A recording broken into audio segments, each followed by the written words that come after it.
Hi, this is Ken Parker, welcoming you to another episode of Common Ground, the policy roundtable where we discuss issues of concern to Newton residents and try to hammer out some of our differences. For those of you who are new to the show, let's review the rules. First, I introduce a topic. Then, I go around the table once, asking each panelist to express their viewpoint.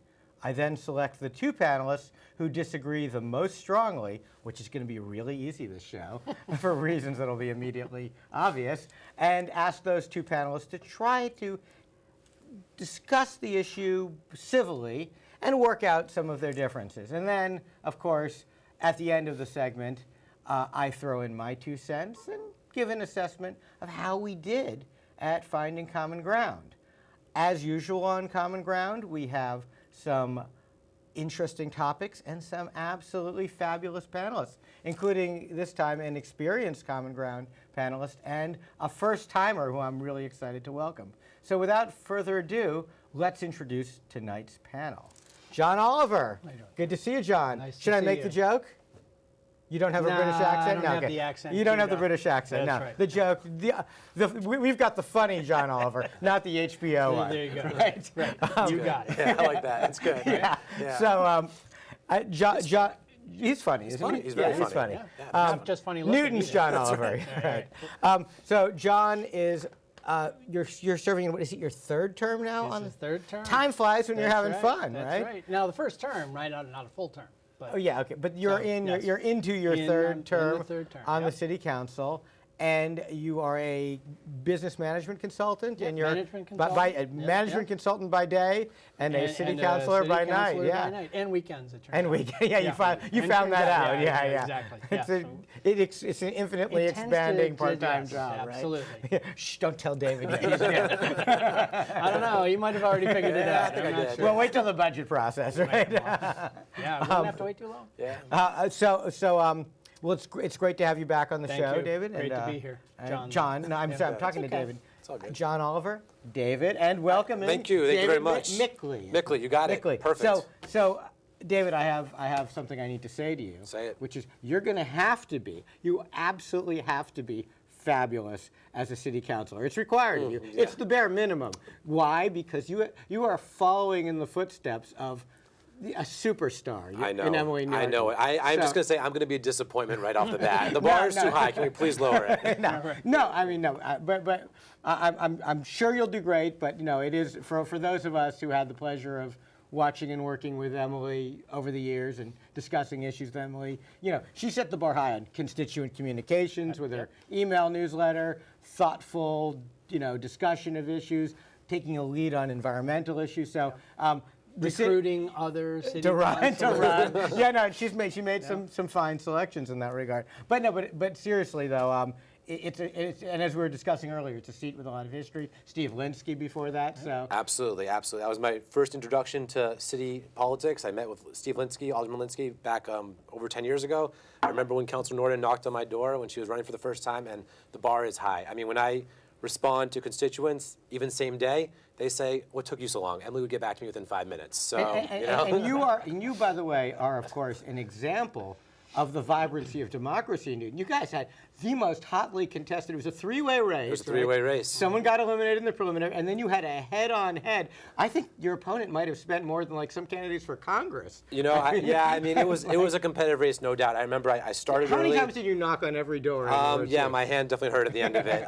You wore a pair of shoes? Yeah, oh, definitely. I actually did. And I told my wife, if I just start hard and run early, then I won't have a competitive race. And I couldn't have been more wrong. I mean, the preliminary in the summer, 2 amazing other candidates, and a very competitive race all the way through. It took a lot, but honestly, it led to more voter engagement, which I think is good for democracy and good for local politics. It's certainly inspiring to see people caring about local issues and getting out and engaging with the process. Newton has a little bit of a reputation over the years for people being more interested in the national and international issues, maybe the state issues a little bit, and being totally ignorant of what's going on at Newton City Hall. To the point where, with 24 aldermen are now councilors, I still think this is probably true. I always said when I was on the council that I didn't think that most Newton residents could name 3 members of the Board of Aldermen at the time. I bet that's still true, even be. among people who are very well informed, very civic minded. Yep. I think that people don't know a lot about what's going on in their local government. So to the extent that you've helped overcome that little bit of that apathy, thank you. Yeah, well, no, again, it was a competitive race by having 2 other great candidates there. We had nearly 40% turnout in the Ward 2 race, so that is what competitive races do. It brings people to So as a polls. freshman, of course, that means you were probably stuck on the most unpleasant committee. So what are your committee assignments? Yeah, That's, I got to choose one, sort of got assigned to the other, but honestly, I ended up being really happy with both. So I'm on the finance committee. That's definitely where I wanted to be. Oh, great. Yeah, I have a background in finance, studied that in business What do you school. do, by the way? Currently, I work at a cryptocurrency trading firm. So Really? what's known as a liquidity provider, a market maker, How about that? exists in traditional finance. It also exists in the cryptocurrency space. I also have experience in traditional investment management. I used to work at an asset manager called Bridgewater. So I have some experience in finance, and I'm also on the Programs and Services Committee. That is the And best committee. That is You honestly, actually- those are I'm my pleasantly committees for many surprised. years. Pleasantly surprised. Yeah, I mean, I know. and we serve on Good. that You have a together. lot of fun on we that. we have a lot of fun. Good work getting on those. No, Programs and Services deals with everything that isn't like police, fire, or public buildings. Basically everything else And, you get in Programs and Services. and honestly, You a get the good parks, committee- you get the schools, Yep. you get you know. And a good committee is like a Health. good class. It actually doesn't matter the subject. What matters is the people leading it and the people in it. And having John Oliver, Councilor Oliver, on the committee with me, it's Yeah, and I'm it's sure- incredible. It's a good I'm time. sure you're having a good education good for your first few months. Oh, absolutely. On the council with John there to show you the ropes, as it Yeah, were, right? And I think the whole Who's chairing freshman Programs and class, Services now? Josh Krinsman. Oh, okay, Josh is still the. Yep. Josh Yep. runs He a good carried meeting, over. actually. He Nice. really does. He And does. he does And a great he's a funny job. guy too. He's He interjects with a little humor. Yeah, no, he he makes- keeps things moving along. Right. And he does a fantastic job of making sure that everybody has a chance to comment. yeah, no, he doesn't. I think the worst committee chairs are the ones that dominate the discussion and don't and like try to control everything. But to have a healthy committee environment, you need someone who can kind of calm down their own views a little bit Yeah. and let the process work. And I would Josh agree. is very good at that. Yeah. And, I think he's good. and the one other, not just committee, but group that I'm part of is the Community Dialogue Working Group, which Oh, wow, Councilor and- Oliver is the chair And of. we're going to have a chance to talk about that Can't in a wait. minute. I Yeah. can't wait. That's going to be Can't wait. exciting. All right. Well, thank you. That was that was a teaser, I think. Yeah, That's what they that's call it. right. We've teased our first topic. All right. Well, enough with the tease. Stop teasing me. Get into it. Yeah. All right. So yeah. Well, welcome again. Thank you for joining the panel tonight. So, folks in our community will remember that there was a little bit of a disruption to the Newton Public Schools not that long ago with a work stoppage, a strike. Of course, people say, what do you mean strike? How could teachers strike? That's against the law. Well, apparently they didn't know that. No, no. Or maybe no, I think they did. But think they anyway, were aware, They yeah. were aware. Well, for whatever reason, that happened. It was an 11-day strike, obviously very divisive in our community. We talked last episode a little bit about what it would take to heal the community. And one of the things that obviously would be helpful, I think a lot of people feel, is if there were better understanding of the local budgeting process. So going to our first topic, I want to ask. You're chairing this committee that's going to. Solve all the problems. Solve all the problems All in of the world. I would start with the Middle East because that's easier than probably the Newton. Well, Yeah. No, depends on the day, right? yeah, right now. But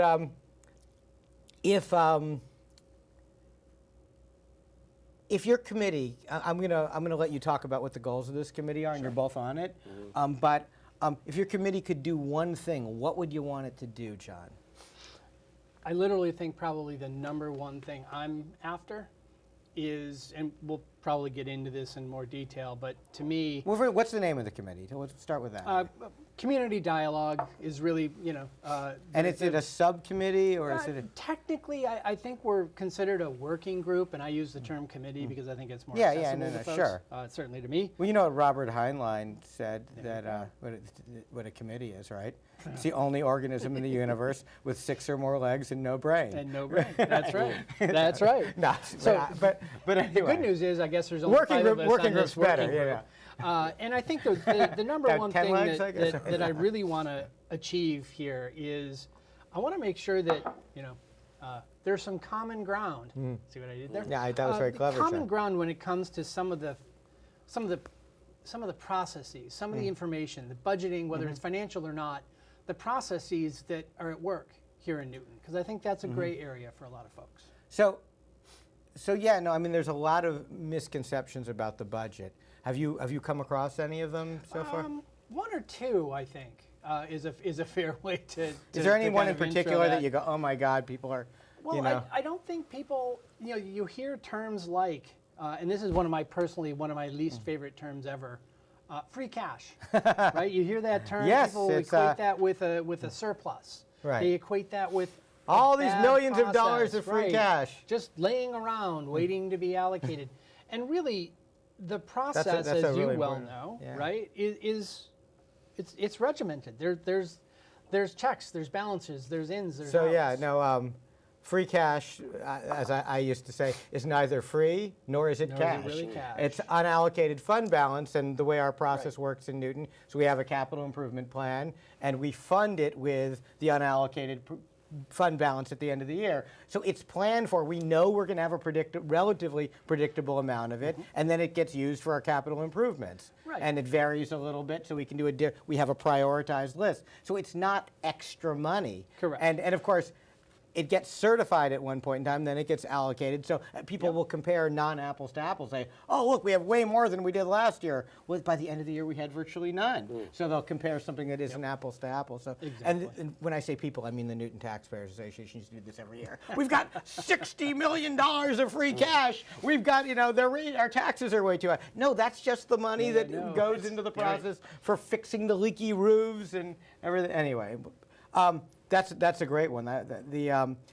David, you're on this. Have you when you were campaigning even, did you hear what were people saying about the budget and about have you heard any misconceptions that you'd like to start to clear up? Yeah, I mean, I think the committee was started because so many problems surfaced around what's going on with the schools, the learning conditions, the support that teachers had or didn't have. And a lot of issues that we were really only hearing about for the first time, even though they were being talked about for many months before. So we said, how can we do a better job of engaging with these issues as a community, both on a Newton Public School level, but also on a citywide, how do we think about budgeting and spending level? And the idea of the committee is to both educate and inform on how the city works, but also to rebuild relationships, to rebuild trust, because those few weeks in January were a time where a lot of tension was felt throughout the community, and we're trying to see if we can play a positive role in healing. Yeah, no, that was a tough few weeks, seriously, for parents and for a lot of people in the community. The way I looked at it is if you really liked the pandemic, you got a bonus round. That was kind of like, a little more of that disruption right, to a your little, life. Little extra little taste. injection, right, Yeah, I know. It's right. But can we, just to be realistic about it, this is a lofty goal of educating the community of Newton. It is. But can you realistically get Newton residents' attention? I mean, well, let me phrase it another way. How do you intend to do that? I'm assuming you can do it. You guys are smart. You guys are, you've got finance background.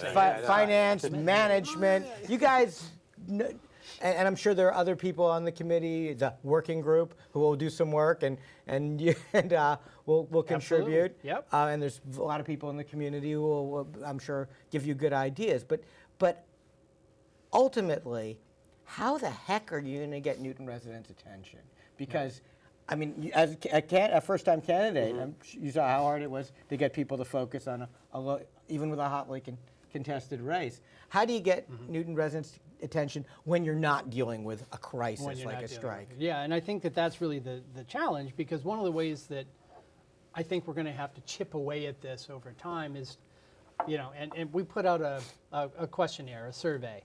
We've got 350-ish responses so far. The the working group has taken a long look at those. We've created You call it a themes committee. I'm just giving you a hard time. And I think that really it's going to be a matter of making the information obviously findable, accessible from the perspective of, yeah, I understand what's being said, I get the topic, right? We have to make this approachable for people. And then we have to let them know where it is so that when the question comes up, they know where to go to find it. But how do you get them to care to go look? Well, to care to go look, I think that's going to be the tricky part. And what we have to be able to do is to do that on a basis where it's not, as you mentioned already, it doesn't have to come to a crisis to get there. We want people to be successful. I would like to see us get folks asking questions about why does this work like this? Could we do this other thing? Honestly, I got to tell you, I have been shocked by how little members of the city council know about the city's budget process and its history over the years. I mean, I've had city councilors say, oh, we're so frustrated, the mayor has total control over everything. And yeah, only if city councilors don't use their leverage. City councilors have line item control over everything but the school budget. So the way we used to do it, Oh, within the line item, right? you can cut a line item, you cannot Yes, add. So it's correct. it's a unidirectional control. Right. So what here the typical scenario is someone thinks that Parks and Rec is underfunded, or that the health department is underfunded, or something. There's something you want more money for, and people say, well, what's the point of writing a resolution? A resolution is a request, a non-binding request to the mayor. I'd like you to increase the health. There's not enough health inspectors in the health department, like another health inspector, and the mayor can go, sorry, we don't have the money for it. So what we used to do is we used to make a cut and attach a resolution to it. So we'd say, oh, we're sitting in the Programs and Services Committee, and we've got another department's budget in front of us, and we say, you know what, we're going to cut $30,000 out of this item, and we're going to pass a resolution to put it into the thing we want to put it into. And then, of course, that would get voted on by the full board, now council. now council. And if, and some, more often than not, with the first few mayors I served, the only mayors I served under, they're not the last couple mayors, Ted Mann would want to preempt that. So he would ask me in advance, like, what are you planning? What would you like? And let's work it out. Right, So he was sure. he was a step ahead of everybody else. But Tom Kincannon and David Cohen, you'd have your resolution, and it would pass, and then they would say, well, for one, David Cohen had a spokesman, Jeremy Solomon, and was the idea of why does he need a spokesman and whatever. And so when he wouldn't fund something, we cut that salary, and I don't even think, but David is pretty smart too. I don't think he can let that get to a vote, as I recall. I think he is like, he can see the writing on the wall. I think I can come up with the money. Yeah, for I things. think I can In other shift words, this in around. other words, there are tools in the councilor's toolbox for affecting the budget. But I mean, in recent years, I've heard people just feeling totally impotent to do anything. Well, I think also it's not just a factor of the tool being there, but it's the willingness to use it as a group, right? Yeah, no, I guess So- that's a threshold too. And that is a significant threshold. And I think that anyone who is paying attention to how the council's working, I mean, we're in a significantly different place. This Yeah, no, term there's a than we lot were of turnover. Lot of change. Six new One councilors. quarter of the body That's is right. turned over. Absolutely. Yep. And, So I mean, what are we? About a month, maybe a little bit more away from that process starting budget up. process. So that's going to be a really interesting. We had a sit down with the mayor last Yeah, a week or Wednesday, 2 ago. Thursday. Yeah. And to kind of kick off that entire process, and I'm looking forward to it. Yeah, no, I think that if you can find a way during the city council's budget deliberations to engage the public, I would suggest the way maybe one potential answer to getting people interested is with specifics that people care about, rather than the idea of a budget, because the esoteric idea of a budget might not be something like, oh, I really want to learn more about the city's budget. Like, why? But if you care about the maintenance of soccer field or something, so if you can go talk to the head of the soccer league and say, hey, we're going to be talking about the field maintenance budget in this state, and these are some of the issues. And I always found that those were the things that you could use to get people educated and involved. You have to, you have to find people where they are. Yeah. And then, which Gotta of course fish where you they are. know that. Absolutely. But that hopefully, but that's my contribution to your working group. I do. Go do that now. Trust me, Yeah. we're both taking notes. I know it. I know it. Yeah, just one other thing I'll add is that how do you get people to care? The events of the past few months has heightened certain issues. So I think people right now do care. I mean, 350 survey responses is a lot of engagement, I thought so. right? That's good. And I think to use the term common ground, I think we actually have some common ground where everyone, no matter where you stood on the issues around what was going on in the schools, whether you were a parent or an educator or a city councilor, everyone wants to make sure that this situation doesn't happen again. So we have, 4 years to the next teacher contract. We have another potential fiscal cliff in 5 or 6 years with how the schools are currently being Might be funded. sooner than that, actually. So it depends on how on you- the population increase with these sure. developments It depends, coming online. depends on a lot of things, but the point is everyone is on the same page that we want to talk about the issues going on in the schools and going on in the broader city before they get to some sort of situation like what we had in January, February. Everyone is on the same page of that. So we actually have a pretty big opportunity here to use this crisis as a way to get some productivity and bring us I together. think I'm Very well excited to see what y'all come up with. Me too. But I guess obviously there's common ground on this. I didn't Yeah, really get a I think chance so. to use the format. Yeah. Let me put my 2 cents in on this, which is that to me, in terms of Proposition 2.5 and the overall city budget, there is a real learning opportunity for folks in the community. And I think that conversation and that education needs to take place when there is no override proposal on the table. And that learning opportunity specifically relates to what Proposition 2.5 does to the city budget, what it means. Here's one of the big misconceptions I heard throughout my time as an elected official in the city and since is my property taxes went up 6% last year, so obviously the city has enough money. And what folks don't understand is that the overall levy limit goes up 2.5% plus new growth. But that means if someone's goes up 7%, that's because there are some comparable sales on their street. Sure. That means somebody else's went down or stayed about the same because the overall, the total. total Right. revenue for the city, the levy limit, Right. only went up that 2.5%. Including commercial, as you Right, well know. yes. Yeah. And I mean, there's a lot of misconceptions about commercial and residential as well. You raise another great one, John, which is people's like, oh, all this new development, that's more tax revenue. No, if the new development is residential, it's less tax revenue than the increased cost because residential is not a rateable in the sense that if you have $1 million unit and it's bringing in 1% of that in residential property taxes, so it's $1 million house, and now they're probably a lot more than that, but you're bringing in $10,000 a year in taxes. To provide services to the humans who live in that house costs more than $10,000 a year, because you think about spots in schools, Yep. parks and rec, health department, all the kinds of Sewers, water, services da-da-da-da. that people consume, senior center services, that adds up to considerably more than $10,000 a year. The ratables are the commercial developments, which are A, taxed at about twice the rate, and B, don't put kids in the schools.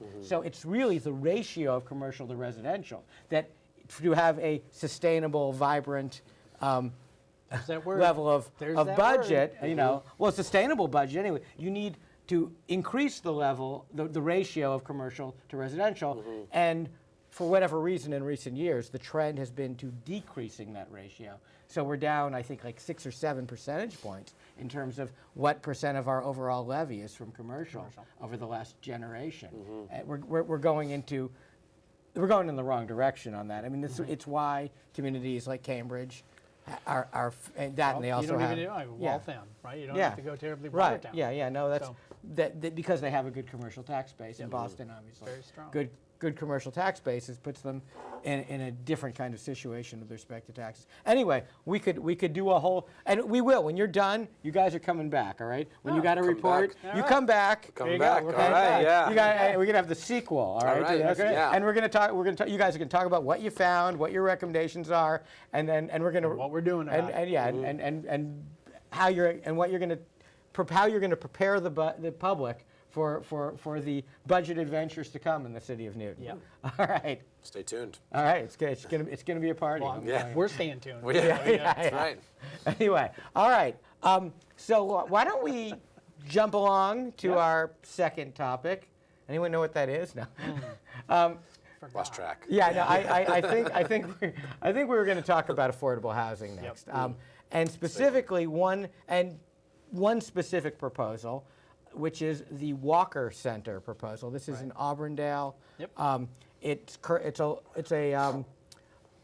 Right now there's about two buildings on this site. There are 2 there today, and they've got approval to build 2 more. Well, So there's a special 4. there's a special permit In the works. that was Should say approved that. that they don't want to follow, basically.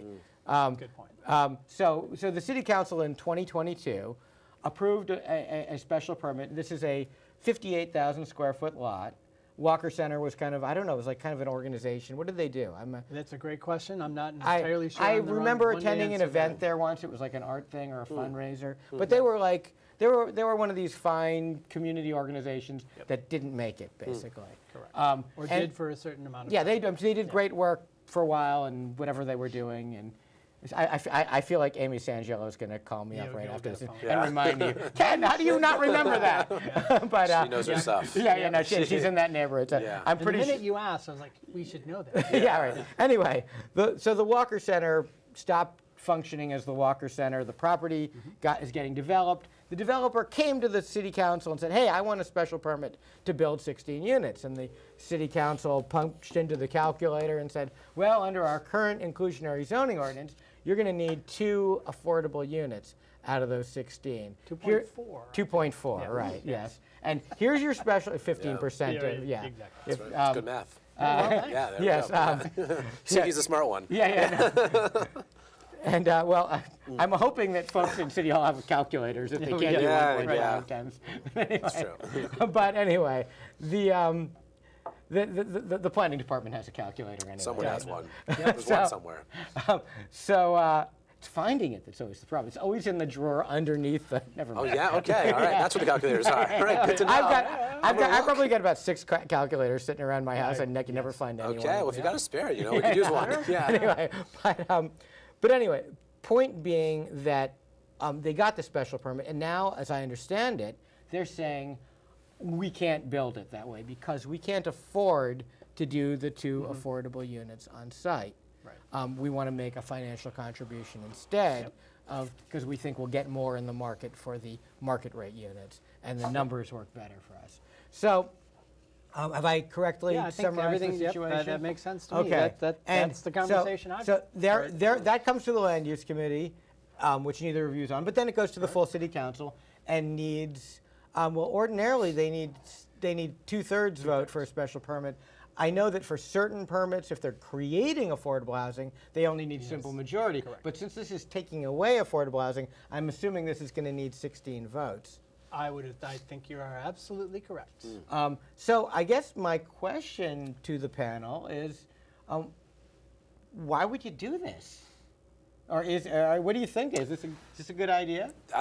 To approve paying instead of having To allow them not to have the units on site. Yeah, I mean, I think it's a really, there's a trade-off here, right? I mean, the funding, I believe, goes to the Affordable Housing Trust. That's right. Which can then be used for funding affordable housing later on, but it defers the benefit of affordable housing. If they were to build it or potentially defers it, right? If they were to build affordable units. Well, let me just say, isn't it obviously less of a benefit? Because if the market value of those units is greater than what the ordinance says they'd have to pay, Yeah. obviously you're going to get less affordable housing with the money. That's a really good point too. So it's 2 things. It's less of the value and it's deferring the affordability, right? I mean, if they were to do it now, they would be 2.4 affordable units right away. Or 2 and plus some cash. 2 and some 2 and cash. little Yeah, cash, right. Exactly. Yeah, so- Could they do 2 in a studio sort of thing? I mean, can you do the I 0.4? think it's based on square footage of the interior square footage of the property. Yeah. And I think really from my perspective, I think that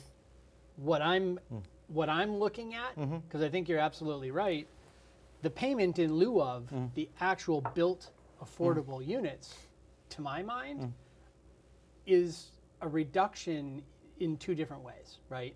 it not only defers the process of getting the affordable units in terms of time, but there's also a benefit to any developer, whether it's the Newton Housing Authority later on down the road with these payments, to building those units into an existing envelope or a series of envelopes, right? If we've got 4 buildings on the property, theoretically, at the very least, right? Any given developer building 16 units, some number of which would be affordable, is more efficient when you do them together, right? We always hear that when it comes to land use or to zoning and planning, 4 units in one building is better than 2 units in 2 buildings or 4 individual units. John, you said something to me earlier, which I think I may apply apologize here. for that. No, it was very insightful, which is you were commenting on one of the councilors leaving the council. I won't mention the name. You can if you want to say it publicly, because you've said this before the show, saying that we lost some institutional memory with that councilor because that councilor had a lot of knowledge, and that when that councilor left, we lost some of that knowledge. I feel like there's a lot of instances where institutional memory can be lost on the council, and this seems to me to be one of them because we had the way what we now call the inclusionary zoning ordinance in Newton, our affordable housing ordinance, which used to be called the 10% ordinance. The way it used to work is we would do a by right plan. We'd have the developer say, what's the most you could build by right on this site? And then what are you asking for in your special permit? And then there would be a subtraction problem. You probably don't even need a calculator for that one, right? And you would say, okay, this is what you're asking for above and beyond what you could do by right under our existing zoning. And here's what we're going to tell you. 1/4 of that has to be affordable units. Thus, in this project, if they could build 4 or 5, and you round up under that formula. So it looks like with 58,000 square feet, and I don't know the exact frontage, but looking at the site, it looks like 4 or 5 single-family houses in an SR3 would fit there. That would mean that you would have 11 or 12 bonus units being permitted by the special permit, which you would divide by 4 and either come up with 3 or 2 3/4, either one of which would be rounded up to 3 affordable units. So developers didn't, but under our old ordinance, developers saying, well, the economics aren't working, of that's too much affordable housing. They were complaining about it. And so the deal was made, well, one of the things that was in the ordinance was that also the units had to be the same quality and size and same fixtures under the old ordinance. Or to the same ratio anyway. Well, it had to be, exactly. It had to be proportionate. So they got to build, but under the old ordinance, they got to build off-site. So, for example, the Terraces was built by Bowen Elementary School. This is between Langley and Cypress. They got to not have any of their affordable units on site. And people were like, well, I'll tell you what, here's the trade-off we're going to do. We're going to reduce the number of affordable units you need to build to 15% from 25% of the bonus, which didn't necessarily work out to be very often. In most cases, that's fewer affordable units under the new formula. But we're going to require them to be on site. That's why you can't just kick in money for doing something on another site, in other words. So that was the deal that was made. And now it sounds like this developer kind of wants to go back on the deal. It's like they got the benefit of only doing 2 affordable units instead of 3, and now they don't even want to do the 3. They don't even want to do the 2. They want to just put... Yeah, and there's also just value for having the affordable units be integrated in the neighborhood, right? So that they're part of the community. It's not something that's set aside. It's part of new housing that we build. It's part of it.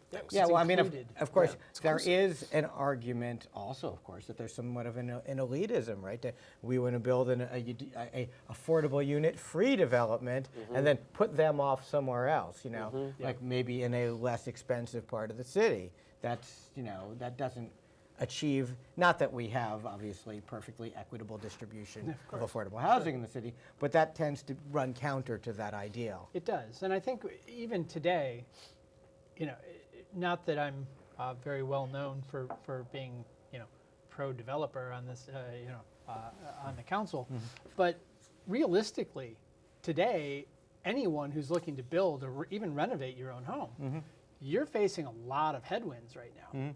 Right? Labor costs, material costs, changes in the electrification code. All of these things are increasing the cost to build or develop or renovate. So I understand the argument that is in front of the council right now. I totally understand it. We just have some tricky decisions to navigate here, and I think it was. But this isn't a question of whether they're building the units. This is a question of whether they're setting aside two. But it's the cost of building the units. Right. Yeah. So but this isn't a not-for-profit organization, is it? That is true. So that is basically, what they're saying is it's going to cut into their profit margin. Well, that's right. That's right. It becomes an unprofitable, proposition. Well, I mean, So- but sometimes you have to think about what's the alternative, right? They could Yep. do a by right alternative, 4 or 5 single-family houses, or they could go for a comprehensive permit under 40B. Now we've hit the threshold, so that has to be a friendly 40B. Yep. But assuming it were a friendly It doesn't 40, have to be, but it. no, they can't get you can't get We approval. still have to claim safe harbor. In order We haven't for claimed safe harbor yet. Well, you do that at every time a permit is filed for. Okay. So, So, yes, well, we would but- presumably right. could claim safe harbor if it were a hostile one. Yes. But but even if it were a friendly one, that's 25% of all the units. So 40B would have to have 4 affordable units. Assuming So- nothing else changed. Yep. Well, 40, yeah, that's state law. So and they could build it. No, I it's meant in terms of their plan. Oh yeah, sure. Right. They could build more units and sometimes they could make more smaller units. Yep. But whatever it is, they're going to need a quarter of them, and it could be a different developer or whatever. But I guess what I'm saying is, I don't understand what the carrot is here for giving up the affordable housing. What is the benefit to the community? Special permits have to convey a benefit in terms of transportation, quality of life in the neighborhood. There are specific criteria in the ordinance. And- Value to the city. yeah, right. Right. Well, what is the city getting in exchange for giving up these affordable units? And that I've had a chance to read these planning department memos, and they're very interesting, and they describe what's being proposed. And I think I've got a good sense of what the developer's argument is for why they want to do this. But what I haven't seen yet is what the public benefit is for this, and that would be interesting to. And therein lies I think it was Tuesday night, the applicant, right, the petitioner, the developer, and their legal team asked for a continuance, which we granted. Because Sure, they're give them trying more to- time, well, right. they're An trying to extension of figure it time, out. yeah. They're trying to figure out They need to come up with an how argument to make as it work, right? So I think it makes sense. And Yeah. to your point, I think really the underlying question is, where does the value lie outside of the dollars, right, that Right. would be exchanged because they have their own intrinsic value, but to the community as a whole is really what we're Yeah, after. yeah. So that'll be interesting to see what their argument is, other than we won't make enough profit if we do it this way, which sounds like I don't see that as a community benefit. Your private profit being higher, but anyway. Yeah, Right. absolutely. No, it's an important question to press on. It's a really important one to raise. So with that, I think there's common ground. Let's go. Let's move on. Yeah. All right. I Yeah. don't know. I mean, obviously. Sorry to be so agreeable. Yeah. No, no, no, right, no. yeah. I mean, I'll put it this way. Obviously, this is a ongoing special permit consideration. Sure. You all have to keep open mind as city councilors. I wouldn't even try to press you on like how you're going to vote on this, but it is, I think, worthwhile in a forum like this to talk about some of the Talk it around. questions. Definitely. Absolutely. And you nailed it. I mean, that question of what is the communal benefit is the important one to keep in mind. Yeah. So we shall see. I will be tuned into channel 13 or 15 or whatever that is every other night. You guys say probably won't, but Yeah. I'll You watch you know the what I'll do? rerun. You watch the rerun. I'll read Fig City News. Fig as City well. News, covers it I'll well. read Martina Right, yep. Jackson's There wrap you go. up Yeah, of that's fair. it. She does great coverage. Yeah. Yeah. Absolutely. But all right, so let's keep moving on. We're on a good pace here. I good think clip. let's Feeling good. let's Feeling you know we're Two good. down? We're lapping. You know, How many we got? Yeah. I don't know. You don't know? Yeah. We'll just how keep long is this going. agenda? Yeah. I can't remember. Yeah. We got That was topics. 25 minutes ago at least. Yeah. Yeah, all right. But topic number 3 is Washington Street goes on a diet. Or Washington goes on a diet, which I like to picture. You know, it was President's Day recently. Yep. Washington didn't need to go on. He was a very fit guy. You see him crossing the Delaware, but the street apparently is going to go on a diet. And this one, I know we'll have at least a little disagreement because there was an item that the City Council recently voted on, and I think we have a graphic of where this is, not what it is, but we can talk about Sure. what it is. I will introduce it as follows.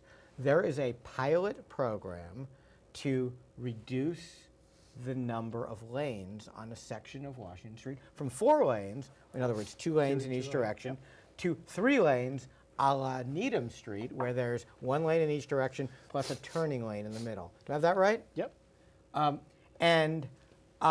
So I guess it's funny that it's interesting to me that it's called a pilot, because usually you think of pilots as, you're trying out something new in an area for a little while, like a new ordinance or a new parking restriction, something. But this seems like more of a kind of a physical change. But I guess you can pilot a physical roadway change Well, too. I think a lot of effort has been put into that exact topic, which is making sure that none of the changes will be permanent, right? They're going to be temporary Yeah. and painted lines, and Right. so Well, I would from say that this. perspective. Sometimes changes are intended to be permanent, and then they don't work out. We had a traffic light in Newton Center that they made a change to. It was causing massive traffic jams, and everyone's like, "Oh, that was just a pilot." No, they didn't say that. just testing. That's a good just thing, wanted to see if anyone was paying attention. Yeah, that's right. The new North High School from 20 years ago, just a pilot, We're piloting. Just a 40-year pilot. Exactly. I like that. Anything. That's good. It's a great way of covering. That's good. I'm going to use that. I like that. it's fun. Yeah. note to self. Yeah, that's right.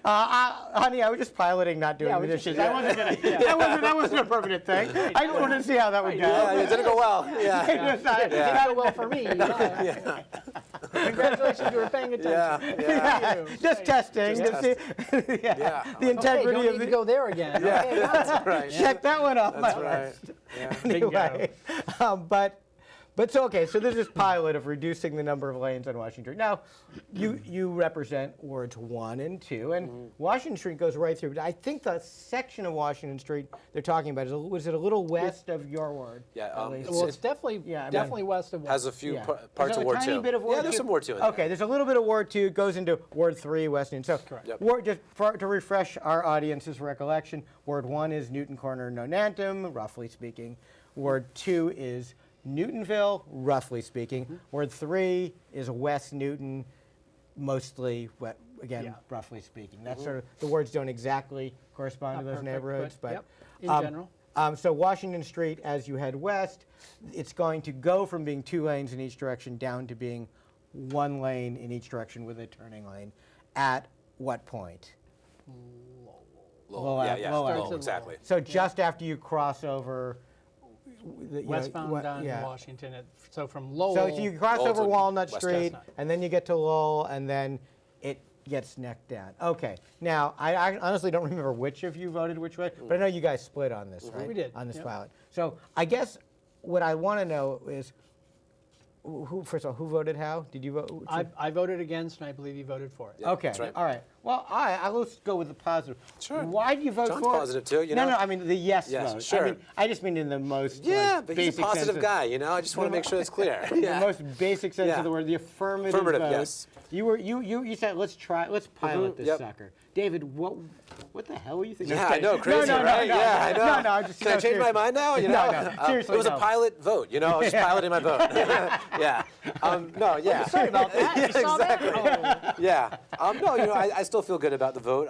So it was one of those issues where we heard strong opinions on both sides. So it was really hard to get a Well, sense let on. me just back. What does it accomplish? Why do you do this? Oh, yeah, of course. How will Newton be better? Sure. Theoretically, at least. What are the pros? What are the reasons to do it? Obviously, there's concerns for it. What's the best case What are the scenario? benefits? Yeah, let's forget about the concerns. Yeah. What do we get out of this? Great benefits. So first, it takes 4 lanes down to 3 lanes, but adds a separate lane for biking, multi-purpose, that's protected, that's on the south side of the street. So it's really a way for people to So get. near the Pike? It's next to the Pike, for people to get from West Newton to Newtonville, for students to get to school.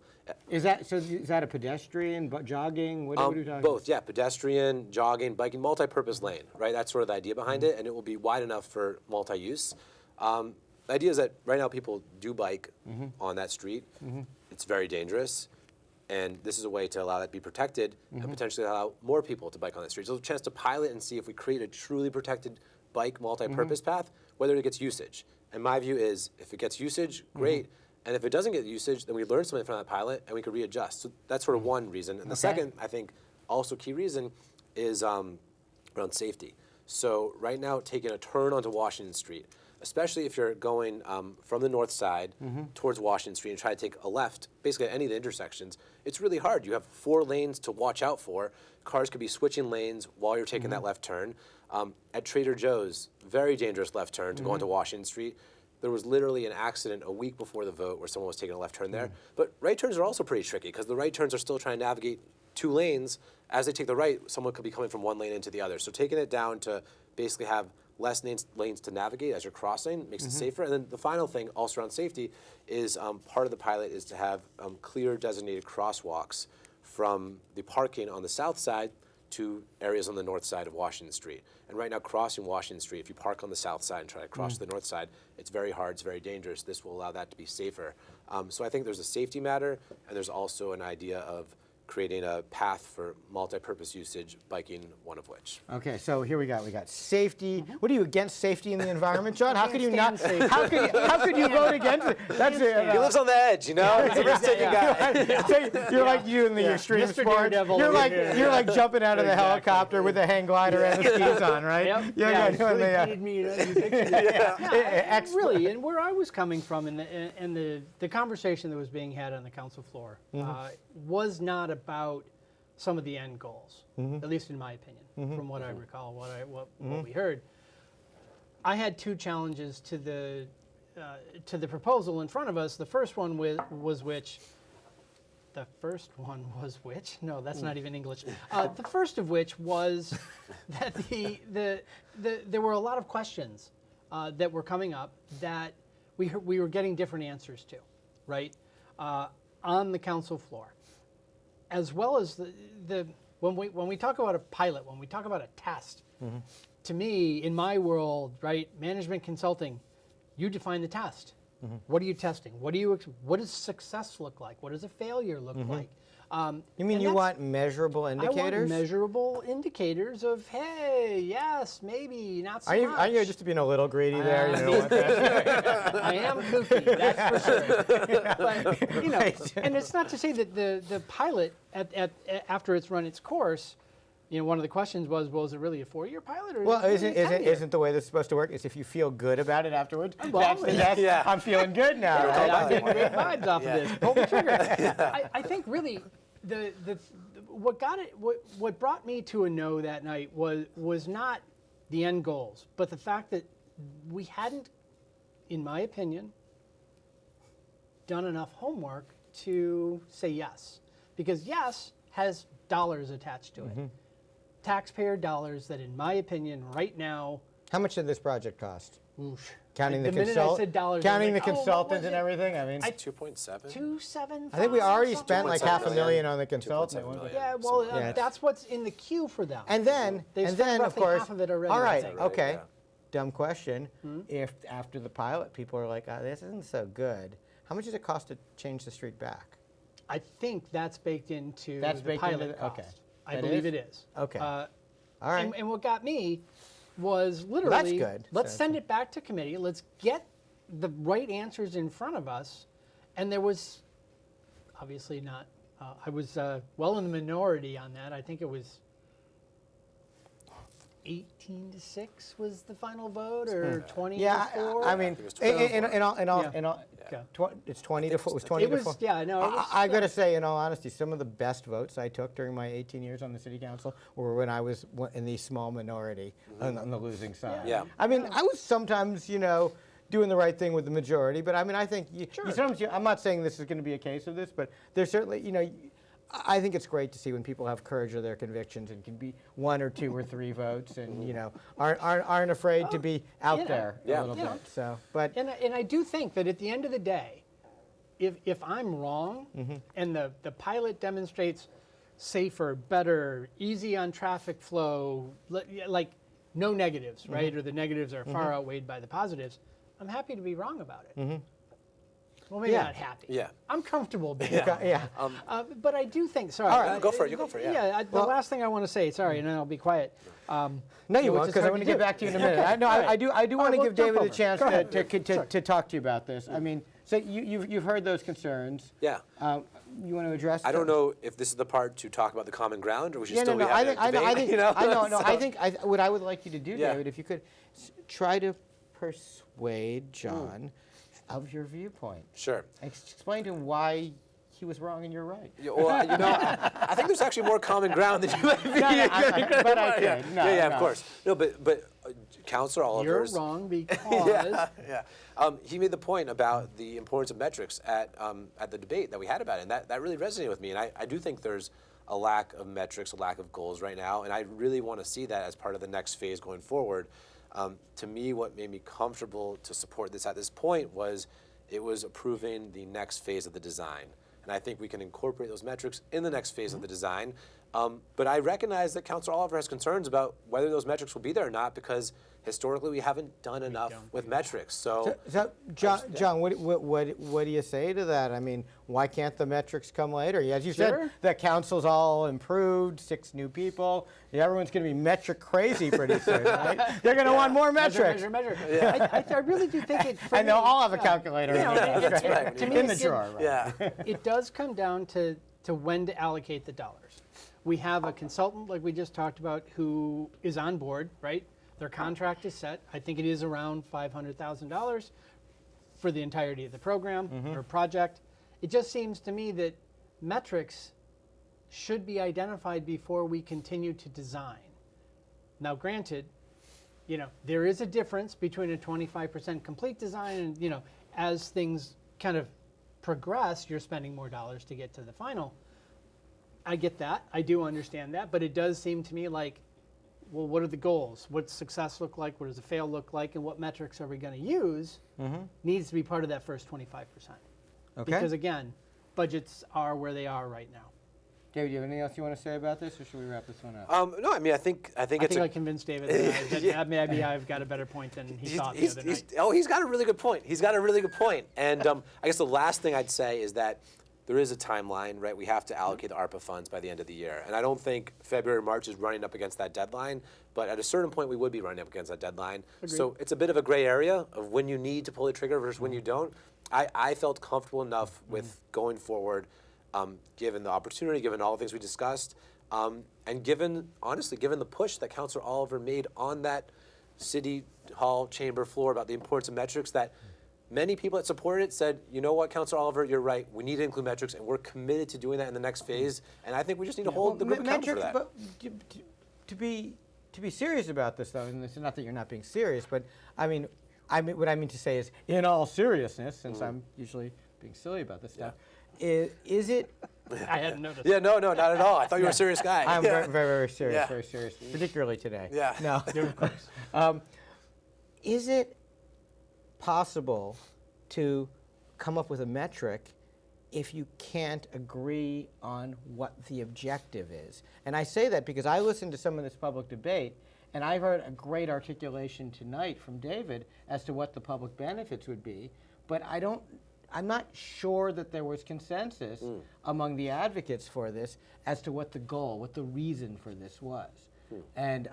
And so I think metrics are a sort of a secondary consideration after you figured out what your goal statement, and then you can measure whether you've achieved those goals, right? You management consultant guys can give us lots of spreadsheets and flow charts. You got it. Yep. So Goals come and first. that to me, more than the lack of metrics, is the problem with this proposal, because I didn't know why. I never really got why, and I heard a lot of different, and nothing. Frankly, no articulation as clear as David's tonight before the vote from, or at least consensus. Various people had various perspectives. I will say this: we have in the city a great and long tradition of making really dumb mistakes that can live, like, for example, putting two Lots middle of learning schools, opportunities. closing too many schools, and not just closing them, but selling Getting the rid of the buildings, properties, yeah. so that we ended up with 2 middle schools across the street from each Pilot other. sale. That's a Pilot sale. classic. Can we get the sale back? It's just a pilot sale. You know? Yeah. Well, you say that, but when we were smarter about it, we did. Yeah. We had a buyback clause to get one of the schools back. Oh, wow, okay. And we also, with Bigelow, leased it and didn't sell it. So there were a couple cases where we actually did get the building back. But in a lot of cases, Weeks, Burr, Warren, you can go down the list of there's Or that is, a ton McGrath Field around yeah, there, there's a ton, there's like 6 Hyde. There's a lot where we lost the building permanently, and then we were struggling to find places to put the schools. That's just one kind of an example, but there's examples of spending a lot of money and then having to reverse things, and I just don't think that's a good look in a few years when we're asking for a $15 million operating override to say, hey, you guys just spent $3 million doing something that was intuitively not that great an idea to begin with. And when I say not that great an idea to begin with intuitively, if it is a great idea, it will be counterintuitive. I say that in the sense that we were talking about Needham Street years ago and saying, hey, there's this turning lane. Needham Street doesn't work that well with a lane in each direction and a turning lane. And there were proposals to widen Needham Street to make it 2 lanes in each direction. We're willing to spend money to do that. So and we're thinking, there's a lot of traffic. That will reduce traffic. We were talking with these recent zoning changes and special permit approvals and Northland coming online. I mean, we're expecting somewhere in the neighborhood over the next 10 to 15 years of a 30% increase in the number of units in the city. Possibly. Yeah, up to 30%, and certainly within 20 years of this. Capacity is the key. Yeah, well, okay. But anyway, my point simply being, Washington Street seems to be working fairly well now with 2 lanes in each direction. And are we not a little bit concerned that with additional development, there'll be additional demand on the roadway, and we'll be kind of going in the opposite direction by necking it down to 1 lane in each direction? I mean, my office is on Washington Street in your ward, but I mean, and of course, I'm closer to the circle of death, which is it's got its own special features. But I mean, I guess just my question is, I hope I'm wrong. I really hope I'm wrong. But I feel like this could be the poster child against an override, where someone can say, look at what did they think they were doing, spending millions of dollars, making a well-functioning road, fewer lanes, for a lot less money. If they worried about safety, they could have put in some pedestrian actuated lights and neck down the curve with a safety barrier for a good merge at one place, cut off some of the merging spots, made it no left, throw up a couple no left turn signs, channelize the flow, and put up another traffic light for a fraction of the cost, better safety, while maintaining the flow of traffic. I'm not saying that's going to happen, but it just seems to me like a risk not worth taking. That's my 2 cents on that one. Yeah, but we an hour goes by. Yeah, pretty fast. This is your first time. Yeah. I think we've used up our hour, except we've got like 30 seconds left. So I just Lightning round. the lightning round on our bonus topic, Yeah. which is this. Who are going to be the next state representatives from Newton? Oh, jeez. 30 seconds. Let's You get see, names. That's pretty quick. My guess is 12th Middlesex, Ruth Balzer seat. Who's going to win that one? It's current and former city councilors from Newton. Nice, I like that. Oh, come on, you Yes, can't. yes. All right, okay. Yes, that's good. That's good. I'm going to You- go with you- that. you don't- Yes, you don't- I second the motion. Well, I'm going to say it's an easy prediction in KCON seat, the 11th Middlesex. It's going to be Amy Sangiello. I don't think she even have an opponent. I was yet. going to say, I don't know. I don't think, I and think I don't, Sarah's I the don't, only name I in don't that. think she will have an opponent. I mean, right now she's the only one running, and she is just She's one of those, fabulous. She's amazing. and she's she's- helpful. she's- She's informing the city on what's going on. You talk about how do you Yeah. get people to care. Yeah. I mean, with Fig City and with her Yeah. newsletter for years, she's been a resource for the whole community. And she's got name recognition, having run for mayor a couple times. So I much think respect that- for her. I think that's Amy's seat. I don't think there's going to be any problem there.